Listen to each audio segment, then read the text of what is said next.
Vocês lembram?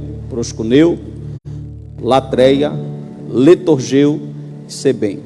Foram 4 palavras que nós falamos acerca de adoração. E o culto de hoje, irmão, nós vamos falar sobre a essência do culto na Bíblia. Repita comigo: a essência do culto na Bíblia. Amém. Esse vai ser o nosso tema, a nossa mensagem de hoje. Cristãos reunidos, como estamos aqui hoje em assembleia é bom, né? Em assembleia, em agrupamento, em comunhão, precisam ter um objetivo como prioridade. E esse texto que nós lemos, pode colocar para mim aí, Deuteronômio capítulo de número 6, versículo de número 5, mais precisamente, isso, versículo de número 5, por favor. Esse texto aqui, irmão, ele é conhecido para o judeu como o Shema. Séculos depois que Moisés deu essa ordem aqui, um líder perguntou a Jesus Cristo, enquanto estava na terra: mestre, qual é o primeiro mandamento? E o Senhor respondeu: amarás o Senhor teu Deus de toda a tua força, de todo o teu coração, de toda a tua alma e de todo o teu entendimento. Mateus respondeu assim. Já o evangelista Marcos, ele coloca a última palavra como está no texto hebraico, porque o texto hebraico ele frisa 3 palavras. Ele frisa a palavra alma, ele frisa a palavra coração, a palavra leb, ou lebeb no hebraico, a palavra alma, que é a palavra nefesh, e ele usa a última palavra, que é a palavra força. Isso é chamado por judeus de uma entrega total. É o famoso Shema de Israel. E o culto verdadeiro, irmão, ele requer um amor de todo o coração. E quando a Bíblia está falando aqui que para o hebreu, o que significa, pastor, coração, o que significa a alma e o que significa corpo. Por exemplo, essa palavra coração, que é a palavra leb no hebraico, ela tem um sentido metafórico e significa, ela representa o sentido, o centro da vida espiritual e da vida intelectual. Então, amar a Deus com o coração é amar a Deus de todo o seu espiritual e de todo o seu intelecto.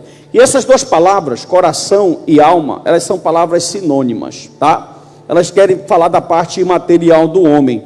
Só que então nós poderíamos dizer assim, que coração e alma representam a parte interior do homem. O quê? Sentimentos, vontades, avaliações, emoções. Então, amar a Deus com entendimento. Lembra que Romanos capítulo 12, versículo 1 e versículo 2, Paulo fala de uma entrega total de corpo, alma, mente e coração. E fala que o culto precisa ser um culto racional. Você não precisa adorar a Deus, ou melhor, não deve adorar a Deus só com emocionalismo, mas deve adorar a Deus com o quê? Com a mente. Preciso ter o crivo para saber o que eu canto, o que eu escuto e por aí vai. Muito bem. E o que provém do coração? Na verdade, irmão, quando se fala de coração e nós pegamos as cartas paulinas, você vai observar que o coração do homem por si só, sem ser regenerado, ele é fonte de todo tipo de impureza, de maldade. Paulo vai dizer: do coração de vocês provém prostituição, adultério, fornicação. Então, o coração do homem, em seu coração, o homem vai ser responsável a Deus, diante de Deus, por todos os seus atos e por todas as suas palavras. Então, biblicamente falando, nós podemos afirmar, que escute isso, que somente um coração inclinado a Deus é capaz de agradá-lo, de temê-lo, de honrá-lo e de adorá-lo. Vou repetir essa frase para você guardar. Somente um coração inclinado a Deus é capaz de agradá-lo, amá-lo e também de honrá-lo em todo o seu sentido. Seu coração, irmão, é inclinado a Deus? Lembre que coração não é o órgão que está batendo aqui. Quando a Bíblia fala coração, é uma metáfora para falar dos seus sentimentos, das suas emoções, das suas ações, do seu intelecto, do seu espiritual. Muito bem.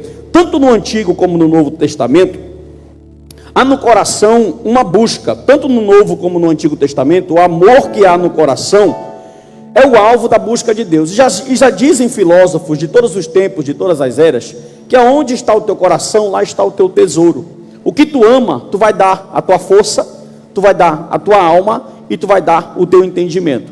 Você pode ver, uma sociedade como a nossa hoje, que é totalmente dominada pelo hedonismo, o amor ao corpo, o amor a si próprio, homens avarentos, egoístas. Há uma busca desenfreada por fama, por poder, por sucesso. E verdadeiramente, o que você tem como objetivo na sua vida, aí vão nascer também os pequenos deuses, aí vão nascer os pequenos idólatras, ou melhor, os grandes idólatras, porque nós vamos tirar Deus do centro, onde a Bíblia coloca Deus, e vamos colocar os nossos deuses: o sexo, a fama, o dinheiro, o trabalho, o filho, o marido, e por aí vai. Então, aonde está o meu coração, aí vai estar toda a minha força. E quando a Bíblia fala de um culto a Deus, ela fala de um culto completo. Coloca para mim Romanos 12, versículo de número 1. Se você analisar comigo, crente, esse texto do apóstolo Paulo aqui, é um texto tão interessante, que ele está falando aqui de uma entrega total. Rogo-vos, pois, ou portanto, dependendo da sua tradução, rogo-vos, pois, irmãos, pelas misericórdias de Deus, que apresentei o vosso corpo. Então, culto não é só a tua parte intelectual. Culto, quando a Bíblia fala que o teu culto deve ser com força, ela está falando de força física mesmo. A Bíblia está dizendo que o nosso corpo, que as nossas forças, que a nossa vitalidade, ela precisa ter um alvo principal, que é adorar a Deus, que é mostrar essa adoração a Deus. E amor, por meio de uma experiência verdadeira. Por exemplo, quando falamos de amor, por meio de uma experiência verdadeira, um novo adorador, ou um crente, ou um novo convertido, escute isso, ele começa com um sentimento de obrigação de servir a Deus no culto. Ele vai amadurecendo paulatinamente falando, biblicamente falando, passando por um discipulado, e após isso, ele vai aprendendo, a amá-lo, e ele vai progredindo até o seu coração, aleluia, até que ele chegue ao ponto de entregar o seu coração, a sua vida, a sua totalidade a Deus. A grande pergunta é: o nosso coração hoje pertence a Deus, a sua obra e ao seu reino? Escute, biblicamente falando, pegando o respaldo da velha aliança e da nova aliança, se o teu coração não for inclinado, e se Deus não for o centro do teu coração, o teu culto não pode ser chamado de um culto de essência na Bíblia. E a Bíblia está dizendo, é por isso que a gente fala, a gente aprendeu a viver uma dicotomia. Como assim, pastor? Nós temos duas faces de adorador. Nós temos uma face de adorador dentro da igreja, e nós temos uma face de adorador fora da igreja. Só que não existe isso. Nós precisamos aprender, biblicamente falando, que eu preciso adorar a Deus independente de um momento de reunião de 2 horas. E eu falei aqui à igreja, na primeira mensagem que nós pregamos, a essência do culto, nós falamos sobre a questão das expressões de adoração, por um católico, por um pentecostal, por um reformado, e mostramos biblicamente que não é tanto o barulho ou ficar calado, mas é a intenção e o entender. Primeiro, se você observou, olhe para mim aqui, irmão, por que nós começamos esse ano falando sobre os atributos de Deus? Como é que você vai adorar quem você não conhece? Você precisa adorar quem é Deus. Então, para mim eu prestar um culto a Deus, eu primeiro preciso saber que culto Deus recebe, que oferta Deus recebe. Muito bem. E o evangelho, irmão, escute, de fato ele é uma posição doutrinária. Mas antes do evangelho ser uma posição doutrinária, ele é um relacionamento com Deus. O evangelho é um estilo de vida. E se você olhar biblicamente, é engraçado que quando nós estamos lendo Mateus, Marcos, Lucas, João, Atos dos Apóstolos, as cartas paulinas, 13 e 8 cartas universais e o livro do Apocalipse, que é o canon do Novo Testamento, nós vamos observar que nós estamos anos-luz longe dos personagens bíblicos de apresentar um culto como eles apresentavam. Eles conseguiam apresentar um culto a Deus, e a gente vê, irmão, olha, nas histórias, nos enredos, nas narrativas, que o centro da vida desses homens, que o coração desses homens, suas emoções, suas vontades, seus desejos, seus sentimentos, sua espiritualidade, tinham como centro quem? Deus. Era por isso que talvez o culto deles está aqui como um exemplo para nós.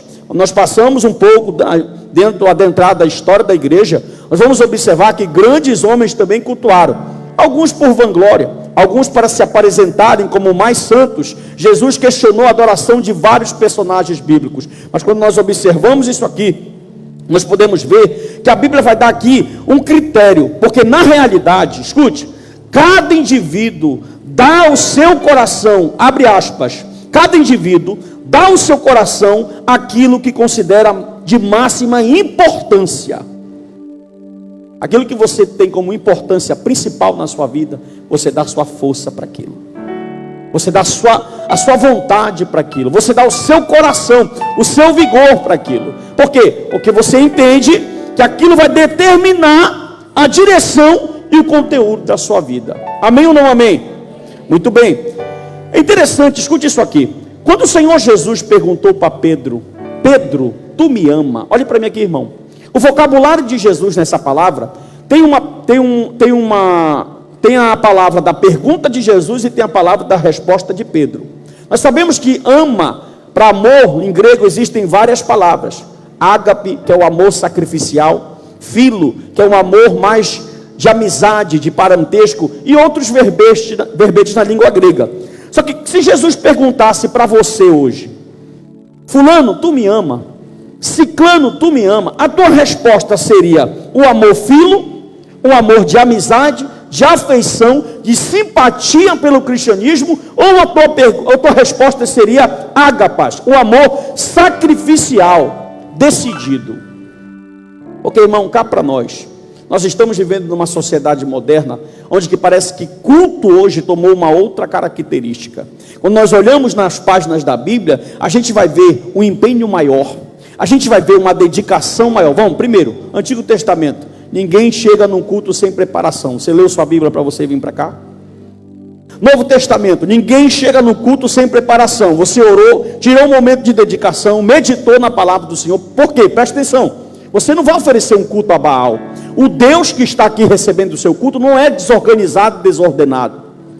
Tem características que não podem fugir. E a gente aprendeu pela correria, pelo dia a dia, no meio que nós estamos inseridos. Por exemplo, desculpe os irmãos, eu não estou falando isso aqui, irmão. Eu sei que todo mundo aqui tem uma realidade, tá? Então eu estou aqui te ensinando, tá bom? Não tome pelo lado ruim. Por que você chega atrasado no culto todo dia, irmão? O nosso culto tem um horário de chegada de 19h30, mas você chega 20 horas. Por quê, pastor? Porque você não se organizou, porque você já se acostumou a chegar atrasado. Isso acontece porque nós imaginamos que a nossa maneira de adorar, ela é correta. Eu vou lá hoje. Irmão, biblicamente falando, o culto tem uma essência. O culto tem diretrizes. O culto tem ordenanças. Vou usar essa palavra assim, pejorativa, chula. Deus é chato nesse sentido. Ele é, irmão. Não é qualquer forma, não é qualquer jeito, não é de qualquer maneira, não é. Mas, pastor, e outra coisa, a gente vai observar aqui que tem pontos que nós aprendemos e colocamos na nossa vida, que são pontos objetivos e pontos subjetivos, que acontecem na nossa caminhada. Por exemplo, vou abrir um parênteses aqui para você, ó. O culto verdadeiro, olha isso, ele requer amor integral da mente. Escute, quando prestamos culto genuíno a Deus, declaramos o nosso desprendimento do mundo. Coloca para mim 1 João 2,15. Quando João leu esse texto aqui aos irmãos da comunidade do primeiro século, ele disse assim, ó: não ameis nem as coisas que há no... Escute, quantas coisas do mundo fazem com que o nosso culto não seja um culto agradável ao Senhor. Só que quando eu começo a entregar a minha mente a Deus, eu começo a me desprender do mundo. E escute, quando a gente começa a se desprender do mundo, nós começamos a nos desprender das concupiscências que o mundo nos oferece. Olha o que ele diz no versículo, ó: porque se alguém amar o mundo, o amor do Pai não está nele. No mundo há concupiscência, desejo, prazer, mas eu estou entregando a minha mente, o meu culto. Quando eu começo a entregar a minha mente ao culto, a minha soberba de vida, o meu desejo, a minha ânsia, ela é trocada pela alegria ao Senhor. Irmão, presta atenção nesse exemplo que eu vou te dar. Eu acho muito lindo, talvez para mim, Davi seja um dos maiores exemplos de adorador na Bíblia. Sabe por quê?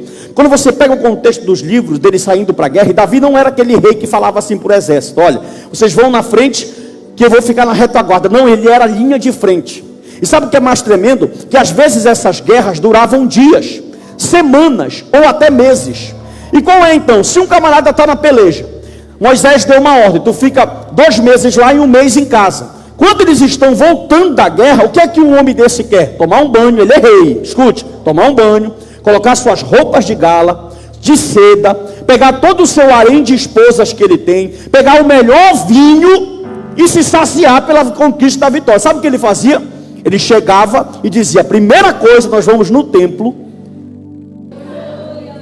misericórdia, e vamos oferecer um culto ao Senhor. Aí ele começa a salmodiar: alegrei-me quando disseram, vamos à casa do Senhor. Por quê? Porque ele entende que a mente dele, ele começa, irmão, quando eu começo a entregar a minha mente a Deus, quando eu falo mente, eu falo coração, tá? Quando eu começo a entregar a minha mente a Deus, o meu coração a Deus, eu começo a me desprender do mundo. Ou seja, eu começo a lutar contra uma soberba que há dentro da minha natureza, porque o meu coração, naturalmente falando, ele não é inclinado para as coisas de Deus. É aí que vai entrar o Espírito Santo. O Espírito Santo vai ter o papel de mudar. Olha o que a Bíblia diz nos Salmos. A Bíblia diz que o coração do homem é como um rio, que Deus muda o curso para onde Ele quer. Porque às vezes você olha para a sua vida como crente e você fala assim: meu Deus, você passa numa situação de 10, 15 anos atrás que você fazia, se metia aí, vou usar essa palavra ruim aqui, tá? Eu sou do centro, irmão, sou do interior também, de Malcajuba, viu? Aí você se metia na cachorrada aí, na prostituição, na bagunçada. Aí você passa na frente de uma situação dessa e você fala assim: meu Deus, como é que eu fazia isso? Sabe por quê? Porque a inclinação do teu coração agora não é mais para as coisas da carne, não é mais para as coisas do mundo. Houve uma ação e Deus trabalhou no teu coração, para o teu coração se inclinar para as coisas de Deus. Por quê, pastor? Porque Deus não quer só o teu levantar de mão. Irmão, expressão em culto, glória a Deus, língua estranha, levantar a mão, isso não empolga a Deus. A entrega bíblica para Deus, ela é completa. Deus está falando assim: olha, eu quero que tu me adore com a tua mente, eu quero que tu me adore com as tuas emoções, eu quero que tu me adore com o teu pensamento, eu quero que tu me adore com a tua força física. Eu vou chegar nesse ponto aqui. Eu quero que tu dê o melhor para mim. Por quê? Porque eu sou Deus. Amém ou não amém? Muito bem. Então, existem elementos que motivam a nossa participação no culto. Olhe para mim, isso aqui é interessante. Primeiro, elemento objetivo. Escute isso. Lá vai. Esse elemento objetivo, ele atrai milhões de pessoas às igrejas para obter satisfação e para terem se apresentado diante de Deus. É aquele crente que ele não tem propósito nenhum na vida cristã e nem para vir cultuar. É como se ele compara o culto como uma empresa, que ele tem que ir lá, bater o ponto e acabou. Eu fui no culto hoje, estou aliviado. Não interessa como ele entrou aqui, ele veio e ele está aliviado. É o primeiro elemento. E milhões de pessoas adoram Deus assim. A pergunta é: Deus recebe? É por isso que eu falo para os irmãos: eu quero muito que vocês estejam aqui, mas oferecendo um sacrifício santo, perfeito e agradável, que é um culto racional. A gente vai observar que esse primeiro objetivo é o famoso crente. Irmão, presta atenção e vamos ser sinceros. A igreja cristã protestante fala dos irmãos católicos, mas em muitos pontos não se diferencia em nada. Por exemplo, a igreja católica parou de vender indulgência por causa de Lutero, mas os cristãos vendem indulgência hoje dentro da sua igreja: óleo, sal, lenço e por aí vai. A igreja católica o católico é conhecido como aquele que vai uma vez na semana, no domingo, na missa. O crente só vem uma vez no domingo no culto. Acabou, glória, irmão. Porque se acostumou a entregar um culto objetivo a Deus. Não, eu vou lá. Porque tipo assim, ele não teve uma semana boa. Eu tenho que me aliviar. Não, você não veio aqui se aliviar. O culto não é para ti. Você veio aqui oferecer algo a um Deus que inclinou o teu coração para Ele. E se você já nasceu de novo, você já tem essa possibilidade. Segundo ponto, um elemento subjetivo. Escute, é aquele onde o adorador diz: o culto me faz tão bem, o culto é uma terapia para mim. Aí ele vem aqui, se satisfaz. Rafael canta um hino, ele dá aquela chorada. Irmão, Deus quer mais, que Deus quer além disso. O culto para você, ele tem que começar, escute, Sem dor não tem ganho. Isso são o que os camaradas da academia usam. Esse verbete é deles. Sem dor não tem músculo, sem dor não tem ganho. E no culto é a mesma coisa. Sem dor não tem sacrifício. Então comece a aprender que você vai vir a essa casa de adoração e o Deus que você vai cultuar é um Deus chato, que tem normas. Não é para você ter aquela ideia assim, pastor, Deus é tirano. É claro, irmão, se você não tem tempo, Deus vai entender, com certeza. Se você precisou sair para resolver uma coisa fora, Deus vai entender, com certeza. Agora, você trocar o tempo precioso, irmão, olha que coisa maravilhosa isso aqui, presta atenção. Nós temos a oportunidade nessa nação de ainda estar reunido aqui para ouvir alguém pregar a palavra. Você sabe que com esse governo que está aí, isso aqui, daqui a pouco, se Deus permitir, porque quem manda não é o Lula, é o Senhor. Se Deus permitir, isso pode acabar no nosso país. Os missionários nas esquinas, os evangelistas nas esquinas, nas cruzadas, isso pode acabar no nosso país. A gente ainda tem o privilégio de reunir congregacionalmente para chorar, para levantar a mão, para expressar. E a gente não pode oferecer um culto de qualquer maneira, não podemos de qualquer maneira. Será que nós somos levados até a presença do Pai, não por amor, mas por uma espécie de medo? Tem aquelas pessoas que querem vir no culto só por causa de uma proteção. Ela tem com medo de alguma coisa. Ai meu Deus, eu vou lá no culto. Eu fico olhando quando a maioria dos pais traz as crianças para apresentar. O pai traz a criança para o pastor apresentar, não é porque ele quer criar o filho no caminho do Senhor, não, é por causa de quebranto. É para a criança não adoecer, não é tua não, Gustavo, viu? É para a criança não adoecer. Ele pensa que a oração do pastor aqui vai livrar a criança de doença, de algumas... Não, irmão. E tem crentes que vêm à igreja porque eles têm medo de ir ao inferno. Meu Deus. Eles não têm consciência do que é Deus. Não estão bem, ou por uma terapia, ou estão passando por algum deserto, e culto não é isso. Quer que eu te diga uma coisa? O culto fica muito mais gostoso quando tu está na luta. Aleluia. Olha aí, foi nesse eu estou até um sorriso. Por quê? Porque Deus vai olhar para ti, limitar. Olha, Deus soberano, poderoso, onisciente, dá um glória, meu irmão. Grande, aí olha para ti. Pequeno, limitado, que não pode acrescentar um palmo na frente. Aí ele olha assim, meu Deus, mesmo dentro de todas as limitações, das lutas, ele está entregando um culto para mim. Pensa que não conta, irmão? Aleluia. E conta, porque você está começando a entender que escute, repita comigo assim: existe dias bons e dia mau. Olha como a gente é. Quando dá tudo certo para você, para mim, a gente é assim, irmão. É a nossa natureza. Aí, meu Deus, que dia maravilhoso. Deus abençoou. Tocou no coração da irmã para errar um pix no teu telefone. E meu Deus do céu, e abriu porta. E quando tu vai dobrar o joelho de noite para te agradecer, tu chega lá. Meu Deus, que dia. Louvado seja o teu nome. Exaltado é o Senhor para todo sempre. Deus todo poder. Eu vou testemunhar em todos os lugares que tu é Deus, pá. Aí chega o dia mau. Olhe para mim, que prova, meu irmão, e luta, e fecha a porta aqui, e filho doente, e catarro na tua casa, e mofo na chuva, e tudo dando errado. Aí quando tu vai dobrar o joelho, Deus, que dia, hein? Que luta. Não, irmão, Deus está nos dias bons. Aleluia. E o mesmo Deus que está em todos os dias bons é o mesmo Deus que está em todos os dias de vale que tu está passando. Quer ver uma coisa? Aí tu tem duas opções. Paulo é lindo e fantástico. Ele olha para Silas. O cara está plantando igreja e apanhando, plantando igreja e sendo açoitado, plantando igreja e sendo chamado de louco, plantando igreja e sendo levado diante de governador. Colocam ele amarrado no pé e na mão na corrente. Meia-noite ele olha para Silas e diz assim: Silas, vou largar esse Deus. É isso? Ele fala: Silas, ainda tem uma aí para encerrar a noite. Aí Silas: tem, Paulo.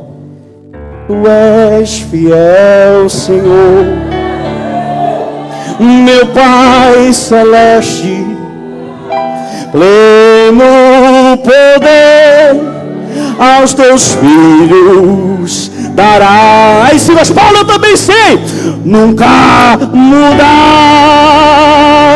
tu nunca faltaste, tal como é. Aí os presos começam a vir, levanta a cela, começa a olhar.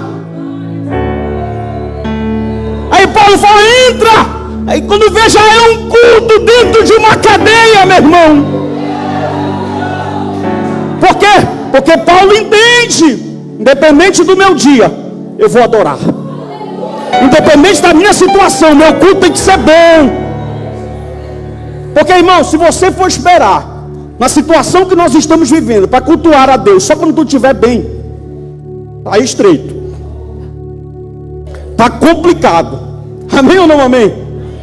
Beleza, melhorou agora. Então vamos lá. Tais motivos para cultuar, escute, são falsas, indignas, que Deus revelou o seu amor. Irmão, Deus revelou e mudou, nos deu condição de conhecer Ele e de o cultuar através do sacrifício do seu Filho. Então a gente não pode esquecer disso e chegar aqui de qualquer jeito. Quantos anos você já tem de crente?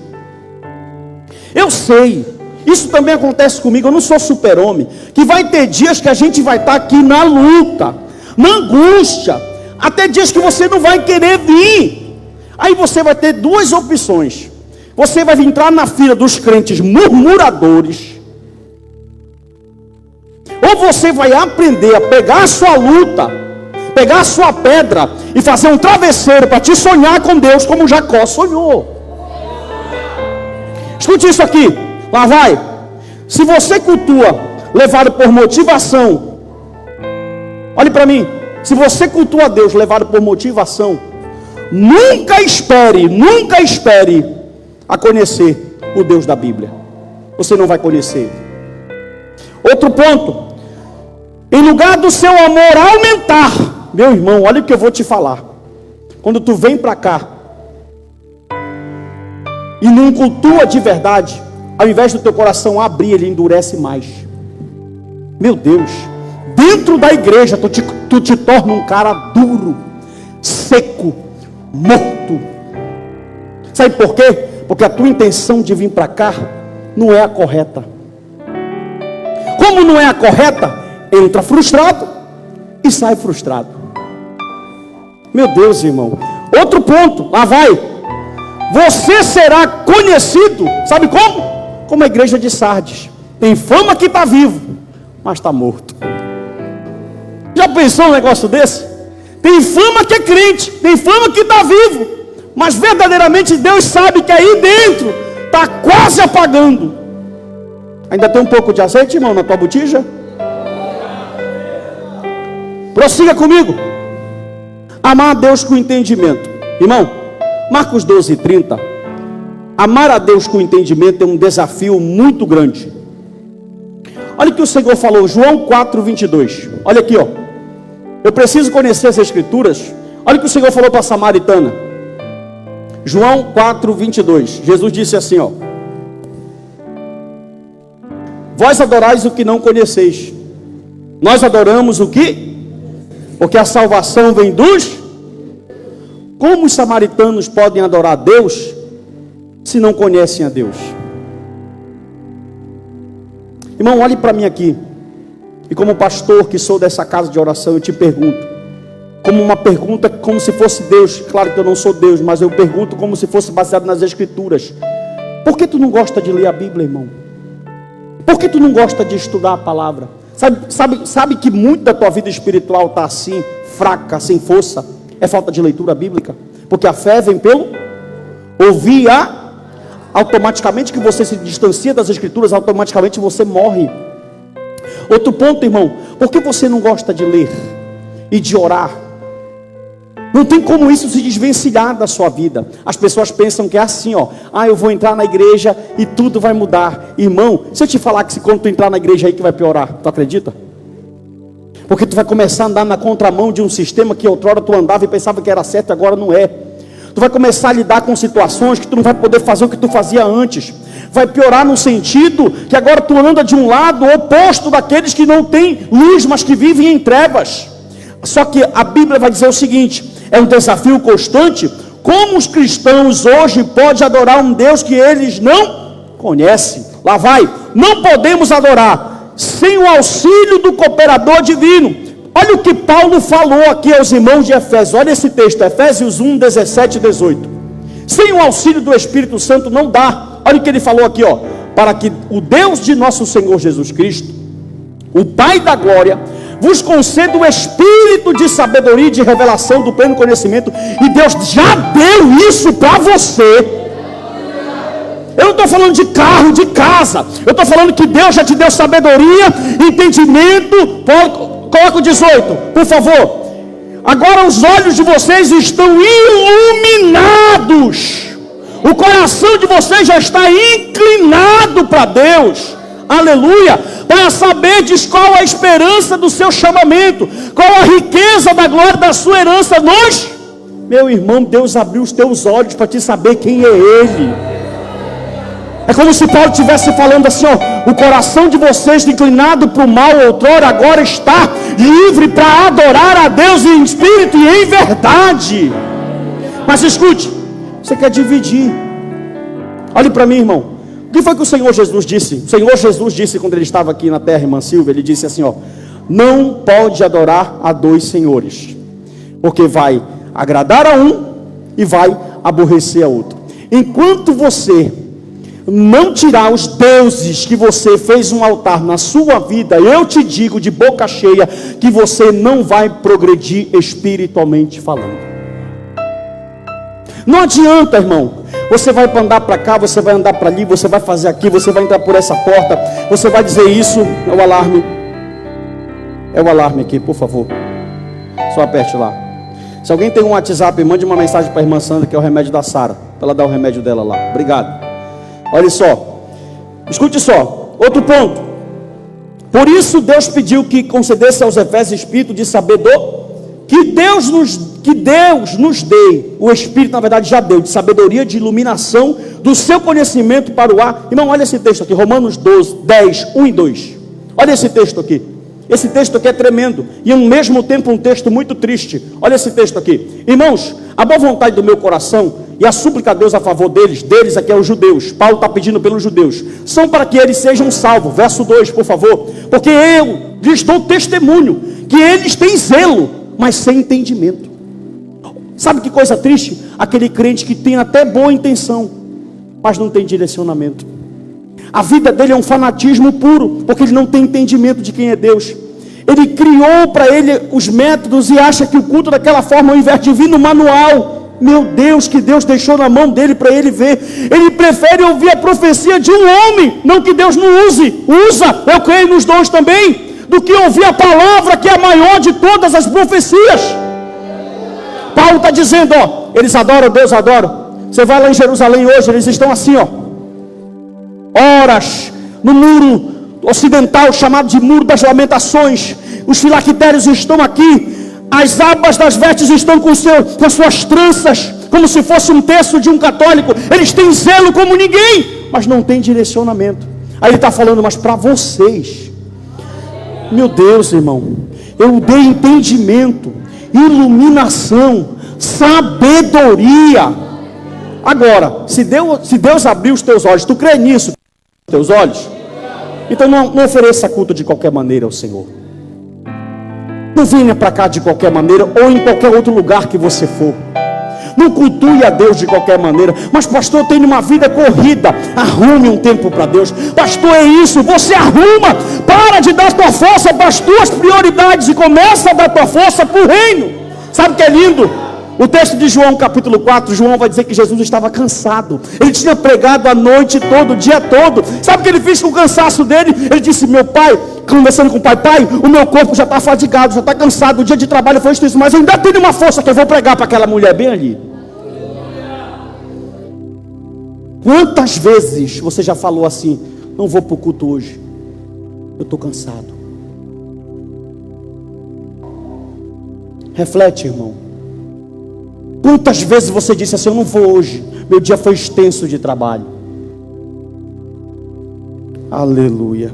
Toda vez que você deixa de vir, toda vez que você deixa de vir receber o seu alimento, escute, a vida espiritual de muitos eu não conheço. Só conheço o que Deus me mostra e o que eu sei e o que o irmão comenta comigo. E Deus, eu não fico orando de madrugada para Deus me revelar a tua vida não, irmão, viu? As tuas atitudes já mostram para mim muita coisa. As tuas obras, porque a árvore é conhecida como? Pelo fruto. Já dá para perceber que a maioria dos irmãos não tem muita intimidade com Bíblia e com oração. Porque se tivesse, estavam vivendo outro patamar espiritual. Então, se você não gosta de ler Bíblia na sua casa e não tem vida de oração na sua casa, você não pode faltar culto. Você ouviu o que eu falei? Porque aqui você se alimenta. Aqui você é instruído. Aqui você escuta a palavra. Aqui você dobra o joelho como você dobrou ainda agora. Pastor, eu consigo fazer isso dentro da minha casa. Amém. Só que nada substitui o culto coletivo. Assim como nada substitui o culto individual. O culto não começa aqui. O culto começa lá na tua casa. Aí olha como é a nossa expectativa. Aleluia. Ao invés de nós sairmos da nossa casa para vir oferecer um culto abençoado a Deus, a gente vem com aquela expectativa. Será que Deus vai falar comigo hoje? Oh meu Deus. Será que Deus vai mudar meu cativeiro hoje? Será que Deus vai abrir uma porta? Ele é tão misericordioso, oh glória. Ele é tão poderoso que num desses cultos ele abre mesmo, ele faz milagre, ele opera. O evangelho é poder. Mas não é essa a raiz. Não é essa a principal. Olha só, estou terminando. Presta atenção para mim. O culto verdadeiro requer todo o nosso esforço. Escute isso aqui, ó. O amor devido. Segundo o mandamento prioritário, requer força do adorador. Força é a palavra grega issuos, que significa, olha o que significa força no grego, irmão. Implica em um corpo físico desenvolver sua capacidade, talento e força. Enquanto coração e entendimento apontam para sentimentos internos, força comunica. Olha isso. Desafio para gastar as nossas energias físicas. Gastou tudo no teu trabalho. Teu trabalho não te leva para o céu. Gastou tudo no teu trabalho, em tuas coisas pessoais, eles não te arrebatarão.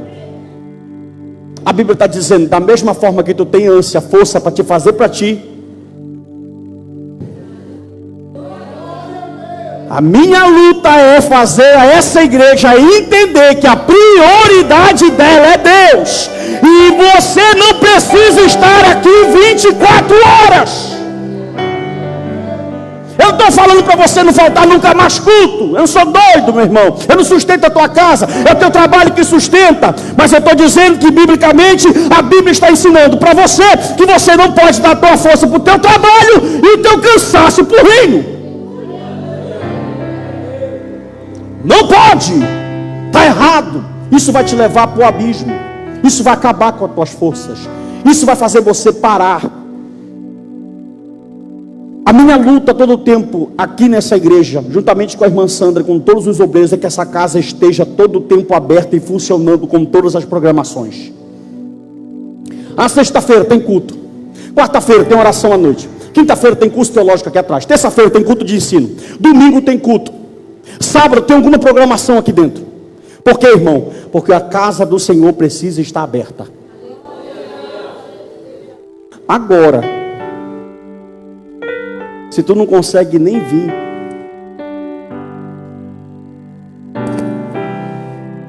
te acerta com o dono do culto. Escute, adoração. Irmão, olha essa frase aqui. Pode se mexer, se retroceder aí que não tem problema. Adoração não é um ato separado de um corpo. Não é um ato separado do corpo de uma pessoa. Adoração envolve a tua mente, o teu coração e o teu corpo. Vou repetir. Adoração envolve o teu corpo, a tua mente e o teu coração. Estou terminando. Pergunta, lá vai, olha isso aqui é forte. Pergunta ao jovem rico. Por que Deus falou para o jovem rico assim, ó? Larga tudo, vende para os pobres, vem e me segue. Sabe por quê? Porque riqueza é conquistada por esforço. Ele está perguntando para o jovem rico: tu vai ter o mesmo esforço que tu tem para te ser rico, tu vai ter para me servir? Oh glória. O jovem rico teve esforço para sair de manhã e voltar de noite, trabalhar de segunda a sábado e ficar rico. Trava, oh glória. É maravilhoso isso. Igreja secularizada, escute, professa a fé em Cristo, mas não se preocupe em expressar o amor a Deus que exige toda a sua força. Será que os deuses dessa geração, dinheiro, sexo, materialismo, sucesso, poder, fama, não adianta chegar aqui, levantar a mão, dizer eu amo a ti, mas a sua vida, a sua força não ser vista, dada a ele. Ainda que razão, mente e alma de um indivíduo reflita os aspectos separados do culto, eles são expressões que designam que o ser humano como todo tem que adorar a Deus. Temos que amar a Deus com todo o nosso ser. Amém, irmão? Amém ou não amém? Como eu faço, pastor? Tenta, melhora, tenta fazer alguma coisa, muda a tua rotina, coloca na tua rotina semanal o dia que tu vai ler a Bíblia, coloca na tua rotina semanal o dia que tu vai orar, coloca na tua rotina o dia e faz daquilo ali o teu princípio com Deus para te ficar forte espiritualmente. Irmão, presta atenção, eu vou falar isso aqui diante de Deus, na direção do Senhor. Vai ter dias que pessoas vão bater na tua porta precisando de ajuda. Maridos, casamentos destruídos, esposas precisando de ajuda, crianças, jovens drogados, qualquer pessoa, vai ter dias que pessoas vão bater na tua porta precisando de auxílio, de ajuda, e eu te pergunto, o que é que você vai dar? Porque quando aperta lá fora, eles não procuram macumbeiro, não procuram católico, não procuram irmão, eles procuram crente, porque sabe que crente anda com Deus, crente de verdade anda com Deus. Aí eu te pergunto, camarada bate lá na tua porta, fulano me ajuda pelo amor de Deus, peraí irmão, vou ligar para o pastor, não liga para o pastor nada, não liga que eu não atendo, para orar por outro. Outro irmão veio aqui, eu estava dando uma EBD aqui, ele entrou na porta, eu estava dando uma escola bíblica aqui, ele falou, pastor Narciso, ele passou pela porta, o senhor pode ir comigo agora lá em Nazaré orar por uma irmã? Eu falei, ele me ligou de lá, na verdade, depois veio aqui com a mulher, trouxe a mulher aqui, eu falei para ele, irmão, o senhor está sem mão, estende aí, soldado, a tua mão nessa mulher e diz, em nome de Jesus eu profetizo. Sabe o que é isso? Pessoas sem autoridade, pessoas fracas, raquíticas, frequentadoras de igreja, não conhecem o Deus da Bíblia, não sabem o que é prestar um culto, e não adianta você ficar com raiva de mim, porque essa é a verdade, irmão. A verdade é que nós precisamos despertar, nós precisamos melhorar, nós precisamos oferecer a nossa vida como sacrifício ao Senhor, o nosso culto, nós precisamos levar a nomenclatura de Cristo, o Evangelho, o cristianismo, além. Deus quer fazer coisas grandes em ti, através de ti, por ti, para ti, e o nome do Senhor Jesus vai ser glorificado. Outro dia uma pessoa falando comigo, pastor, porque eu saí, irmão, presta atenção, eu encerro aqui, são 9 e 11, eu encerro aqui. Sempre quando a gente sai da igreja, a gente quer culpar alguém. Olhe para mim, sempre nós procuramos um bode expiatório para ser a culpa das nossas fraquezas e das nossas debilidades. E a gente procura, foi porque o pastor não foi me visitar, foi porque o pastor não fez isso, foi porque a irmã me olhou feio, foi porque o irmão falou alto comigo. Sempre nós vamos procurar alguém para dizer. Na verdade, irmão, sabe quando foi que você começou a ficar fraco? Quando você parou de ler as Escrituras, quando você parou de orar e quando você parou de ter comunhão com os santos.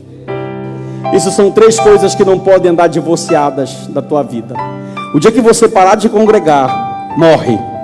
Pode pegar, pessoas que não congregam não têm vida espiritual com Deus, pode observar isso.